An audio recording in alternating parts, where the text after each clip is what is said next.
안녕하세요, 김PD입니다. 제가 요즘 너무 바빠서 피곤에 좀 쩔었습니다.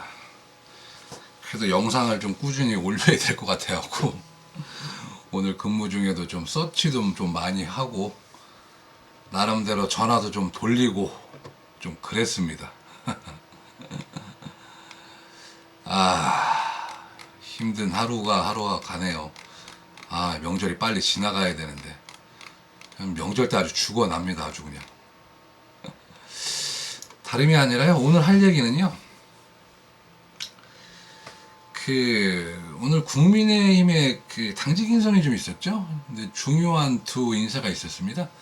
이호선 교수님이죠, 그 당무감사위원장, 그 다음에 조승환 의원, 여의도 연구원장.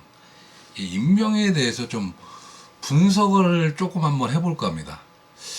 이 두 자리가 이게 단순한 자리가 아닌 이유가요, 이 인선 속에는 여러 가지 정치적 메시지가 좀 담겨져 있습니다.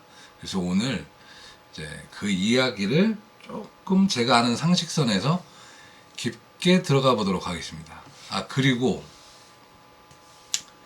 우리가 그렇게 기다리던 지명직 최고위원은 아마 뽑지 않을 것 같습니다. 제 생각은 그렇다는 겁니다. 이제 그도 그럴 것이요. 이 장동혁 당대표가 국회의원 시절에도, 여러분 특보 아세요? 특별보좌관이라고, 이제 국회의원분들 중에 좀 친하게 지내신 분들 이제 특별보좌관 명함을 하나 줘요. 이제 특별보좌관이 뭐냐면 그냥 뭐 명예직이죠, 명예직. 근데 국회의원 시절에도 이제 특별보좌관 이런 거를 거의 아예 안 주셨어요. 그런 것 자체를. 사실 그게 뭐 이렇게 뿌리는 직책이나 마찬가지인데, 요번에도 당대표 하시면서 당대표 특별보좌관 이렇게 나올 줄 알았는데, 이제 그것도 이제 전혀 안 하시는 것 같더라고. 예, 그럴 겁니다, 아마 그분은. 그리고 최고위원도 아마 임명 안 하실 것 같아요. 글쎄, 뭐 제 말이 맞는지 안 맞는지는 뭐 두고 보면 알겠는데, 제가 볼 때는 그렇다는 얘기입니다. 최고위원은, 지명직 최고위원은 뭐 그냥 기다리시지 않는 게 좋을 듯해요. 뭐 제가 틀렸을 수도 있습니다. 근데 그럴 가능성이 좀 큰 것 같습니다. 여담이고요. 오늘 내용을 한번 정리해 보죠. 오늘 최고위원회에서 이호선 국민대 법대 교수를 당무감사위원장, 그다음에 조승환 의원을 여의도 연구원장에 각 임명했죠. 이 당무감사위원회, 그러니까 당무감사위원장, 그러니까 위원회 구성이 되죠. 이 당 조직 전반을 점검하는 역할이죠. 이 역할도 아마 공천 과정에서 막강한 영향력을 미칠 수 있는 자리일 겁니다. 여의도 연구원 한마디로 이제 국민의힘의 싱크탱크 전략본부죠. 이제 선거를 앞두고 여론조사, 정책, 메시지, 전략을 총괄하는 곳이 여의도 연구원입니다. 그러니까 이번 인선은요, 그러니까 내부 정비와 외부 확장을 동시에 겨냥한 어떤 그런 조치라고 좀 할 수가 있습니다. 일단 이호선 교수의 인선을 한번 좀 볼게요. 이제 배경 스토리가, 이분의 뒷배경이 이제 재밌는 게 개천의 용남기역이에요. 장 대표님이 약간 비슷합니다. 이제 고교 검정고시, 대학지나 뭐 대학도 좋게 우리가 말하는 서울대 이런 게 나온 게 아니지나, 이런 게 나온 데가 아니라 이렇게 좀 그냥 그런 데를 나오셨어요. 제가 그렇게 대놓고 말하기엔 좀 그런데 찾아보세요. 예. 사법연수원 21기 학계 진출, 한국헌법학회 부회장, 이제 국민대 법과대 학장 하셨죠. 국민대 나오셨습니다. 이제 이분이 스스로를 법치주의 위기와 제도 개선의 목소리를 내는 법학자 이렇게 말씀을 하세요. 그러니까 이제 이분의 키워드는 이제 개천에서 용났다는 성공 스토리와 법치 전문가, 두 가지 키워드를 좀 담고 있습니다. 이 당무감사위원장이 큰 힘이 뭐냐면요, 한마디로 이제 감찰 역할이죠. 감찰 역할. 조만간 아마 민주당도 추석 이후에 이제 당무감사를 시작한다고 하는데, 저희 국민의힘도 아마 시작이 될 것 같아요. 오늘이 신호탄 같고요. 이게 당무감사위원장은 전국 당협, 지역구 의원, 당원들 활동과 평가를 할 수 있는 자리예요. 결과적으로 공천에 간접적 영향력을 행사할 수밖에 없습니다. 근데 이게 그 사실상은 공정성과 투명성을 강화한다고 그렇게 내세우지만 누가 가느냐에 따라서 그 계파 균형 조정과도 되게 깊은 관련이 있습니다. 그리고 또 신호탄이 뭐냐면 그 당계 문제, 당원 게시판 문제도 당무감사위원장이 처리를 해야 될 거예요. 아마 이 부분도 조사가 들어갈 것 같습니다. 이제 지켜보면 알겠죠. 그래서 이제 임명 배경을 보면 그 장동혁 대표 체제를 강조하는 키워드가 아마 원칙 공정, 뭐 제도 개선 이런 걸로 좀 보입니다. 일단 뭐 공천 잡음하고 갈등을 미리 좀 차단하려는 그런 의도도 있는 거고, 그리고 법학자 출신 인사를 전면에 세워서 전 중립적 감시자 이미지를 구축하실 것 같아요. 이도 이럴 것이 이제 본인도 판사 출신이고, 이제 이분이 항상 이제 페이스북에도 좀 글을 쓰시는 거 보면 저는 좀 그게 보이는데, 이제 판결문 쓰는 스타일들이 좀 있어요. 그래서 아마도 이 법학자를 당무감사위원장으로 이제 인선을 하는 게 어떤 그런 의도가 있으신 것 같습니다. 이제 법적인 좀 지식이 많으신 분이니까. 그 정치적으로 보자면은 그 당 내부 권력 싸움에서 지도부의 방패 역할도 할 수 있는 게 사실 이 당무감사위원장의 자리입니다. 또 그리고 계파 갈등의 완화. 이분이 무슨 뭐 이제 정치를 하셨던 분은 아니시니까 계파를 뭐라고 딱 뭐 지정할 수는 없죠. 그다음에 여론 신뢰 회복, 여론에 대한 신뢰 회복. 이 두 마리 토끼를 다 잡으려는 어떤 노림수가 아닌가 싶습니다. 이제 근데 제가 조금 약간 걱정되는 거는 좀 그런 게 좀 있어요. 이제 정치라는 거는 직접 그 안에서 해본 사람이 아니면 이게 참 균형 잡기가 쉽지가 않아요. 그래서 이제 학자분들 이렇게 이게 정치계에 오시면 좀 잘못되는 경우가 많은데, 이게 현실과 학문적 원칙 사이에서 이게 괴리가 일어나는 거거든요. 그래서 이제 이분께서 그런 균형을 얼마나 잡을 수 있을지가 그건 좀 지켜봐야 될 것 같습니다. 근데 아마 이런 것들은 장동혁 당대표가 잘 하지 않을까 싶습니다. 요렇게 제가 요번에 대한 이호성 교수님에 대한 제 나름대로의 분석입니다.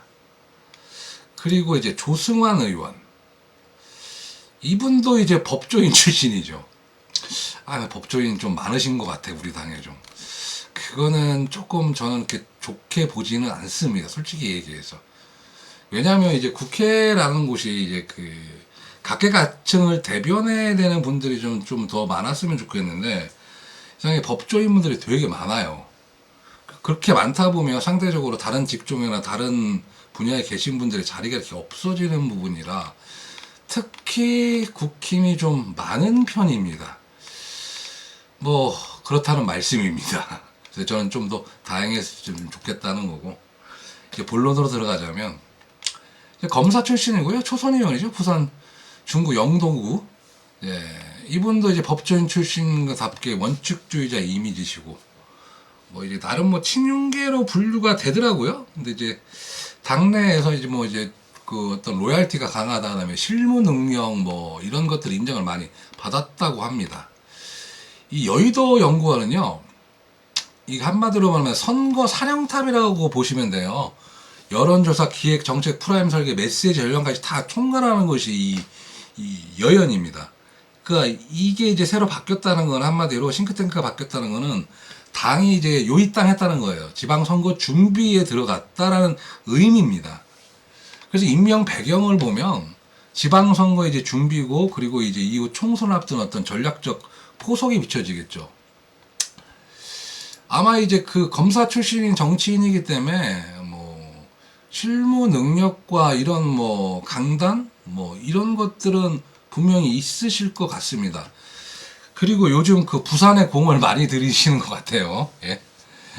지역적으로 부산이 기반이시고, 이제 세대적으로 또 50대 정치인이시고, 그 영남을 지키면서 전국을 확장한다 뭐 이런 얘기일 수도 있고, 또 부산에 대한 공을 또 엄청 들이시는 것 같습니다. 근데 그게 또 반대로 말하자면 부산이 또 힘들 수도 있어요. 걱정입니다, 저도. 그렇게 해서 이 두 분의 어떤 그런 임명을 보면요, 이게 장동혁 대표 체제의 강화라고 보는 게 어떻게 보면 맞는 의미겠죠. 실무적 차원으로 맞추면서 동시에 그 윤석열 정부와도 연결고리도 약간 좀 그렇게 볼 수도 있을 것 같아요. 그리고 요즘 한간에 들리는 말이 장 대표님이 좀 그 이제 사무처 직원들한테 일을 많이 시킨답니다. 그럴 수 있어요. 이분 스타일이 그래요. 이제 이분도 상당히 로얄티가 강하신 분이라서 아마 일을 많이 시킬 것 같습니다. 그래서 요즘 그 사무처 직원들이 되게 힘들다고 하네요. 아, 뭐 일해야죠. 돈 받고 하는 건데. 그리고 저희가 일 안 할 때입니까? 그래서 이거를 좀 정리를 해보면, 이 두 인선을 보면, 그 내부 정비와 외부 확장, 그 이호선 그 당무감사원장 같은 경우는 내부 조직의 공정성 확보, 그다음에 조승환 의원 같은 경우에는 외부 선거 전략을 주도로 하면서도 부산에 대한 또 뭐 이런 것들, 이제 당 안팎을 동시에 정리하는 투트랙 같은데 조금 아쉬운 게 저는 두 분 다 이제 법조인이라 당무감사원장이야 뭐 그럴 수 있다고 치는데 여연을 검사 출신으로 꼭 앉힐 필요가 있을까라는 생각이 좀 듭니다. 물론 뭐 이번에 그 서지영 의원 보니까 홍보전략기획자 그때 서지영 의원을 앉혔는데 그분 사무처 출신이거든요. 그분도 이제 실무 경력이 좀 많으신 분입니다. 제가 자세히는 모르는데 말씀은 좀 들었었어요. 그래서 그 부분은 이제 개인적으로 아쉽다 뭐 이런 것 같습니다. 그러니까 원칙과 실무 이 두 가지를 같이 가려는 것 같아요. 이호선과 원칙과 제도 중에서는 조승환 의원 같은 경우는 실무 전략과 선거 준비. 그러니까 이념과 현실을 뭐 이제 동시에 잡으려는 시도로 보입니다. 그리고 이제 또 이제 개파라 보자면 이호선 당무감사원장 같은 경우에는 좀 비교적 비개파죠. 정치를 안 하셨으니까. 근데 이분의 성향이 꼭 그렇게까지는 볼 수는 없어요. 이분의 성향이. 그리고 이제 조승환 의원 같은 경우는 어떻게 보면 뭐 친윤계로 분류됐던 분이시니까 어느 정도의 어떤 그런 전략적 포지션이 좀 있을 것 같습니다. 그래서 이 두 인사의 조합이 좀 당은 투명하게 선거는 치밀하게 하려는 좀 이미지인 것 같은데 잘 됐으면 좋겠습니다.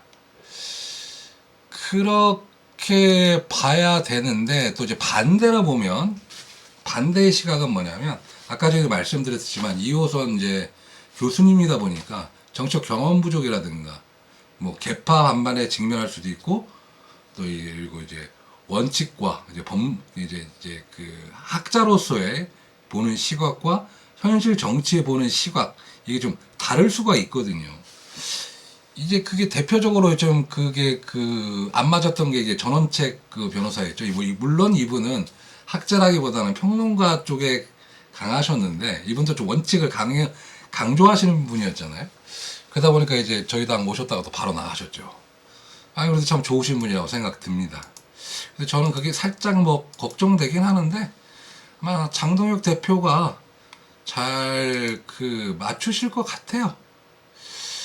근데 이제 이 두 라인이 충돌할 경우에는 뭐 내부론이나 외부 비판 동시에 발생이 가능하죠. 그렇습니다. 그래서 이제 그 좋은 점, 단점을 오늘 좀 비교를 해봤고요. 어쨌든 간에 저는 이제 두 분 다 법조인이라서 이제 그게 조금 아쉬운 거 빼고는 그 나름대로 뭐, 어떤 조화가 상징되는 그런 인선인 것 같습니다. 이제 정리를 하자면요. 이번 인사는 단순히 자리를 메우는 인사가 아니라는 거죠. 2호선으로 상징되는 내부 개혁과 공정성. 그러니까 개혁하겠다는 거예요, 뭔가. 근데 이제 그 2호선이라는 당무감사위원장의 스타일을 볼 때 어떻게 할지는 조금 사실 저도 좀 기대가 됩니다. 아마 단계부터 시작하겠죠. 그 다음에 조승환으로 상징되는 외부 전략과 선거 준비, 이제 뭐 실무적으로 이제 가겠다. 즉, 국민의힘의 당을 정비하면서 선거 모드에 돌입했다는 오늘 그 신호탄을 쏜 것 같습니다. 그 여러분들은 어떻게 보세요? 이 인사가 당을 실제로 바꾸는 어떤 촉매제가 될지 아니면 또 다른 부씨가 될지 뭐 이제 한번 댓글로 남겨주시면 감사하겠습니다. 오늘도 끝까지 그 함께 시청해주셔서 감사하고요. 오늘은 좀 그래도 제가 좀 산 것 같은데 뭐 이제 그 빨리 이제 명절 지나는 대로 조금 더 공부 좀 하고 이렇게 그렇게 해서 더 좋은 영상으로 찾아뵙도록 하겠습니다. 그리고 제가 내일 그 우리 뚜벅뚜벅 원정대를 이제 그 마감하는 날입니다. 그래서 내일은 그 뚜벅뚜벅 원정대에 대한 얘기를 좀 한번 해볼까 해요. 자, 그럼 이상으로 오늘 방송은 마치겠고요. 내일 찾아뵙도록 하겠습니다. 감사합니다.